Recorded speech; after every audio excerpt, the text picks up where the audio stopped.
Koa omena ny andro any amin'iny atsinanan'iny mandritry ny 3 andro raha toa ka mity kosa ny orana ho an'ny faritra sasany ary aty kely izany ho an'ny any atsimo any amin'ny farany herinandro any ary amin'izay fotoan'izay dia isy fidinany maripana ambony indrindra tsy ahina kosa ny fiforonan'ny rivo-doza mandritry ity herinandro vaovao izay hitsahantsika ity. Toy izao kosa ary ny mety toetry ny andro novina virena ho an'ny rapitso rano maraina dia olalovan-drao any aty amin'ny faritra Savasy atsinanana fa mety ho arahina orana malefaka izany ny morontsiraka analanjorofiny ary ifandimby rahona sy ny masoandro na ibalika be ny masoandro ao an'ny faritra sisa. Raha ho an'ny hariva kosa indray dia ilatsaka ny orana tandrivindraona mety ho arahi-kotroka amin'ireto faritra izay ho tononoko manaraka reto Bongolava, Itasy, torak'izany anko Vakinakaratra, Amoronmany, Automatsiatra, Iorombe, mipakatra any Anosy any mahazo an'izany anko ny atany Melaka, Menabe ary atsimo andrefaniny asiny aty Antsohy aty ifandimby kosa ny rahona sy ny masoandro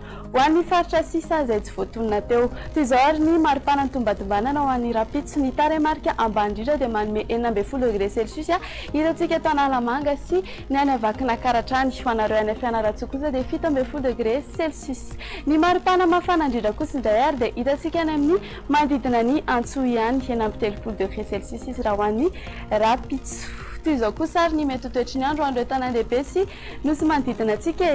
ilatsaka ny orana ny any Paris sy Johannesburg fa ifandimby ny rahona sy masoandro ny any Milan sy Nairobi ary Bangkok dia ifandimby ny rahona sy masoandro ny any Seychelles sy La Réunion fa mety ho arahina orana izany orana tandrivindraona moa izany ho avy kosa ny orana ny any Maurice sy Comore dia izay indray ny mamarana ny fotoanantsika mirary hoe alina mahafinaritra ho antsika rehetra veloma tompoko.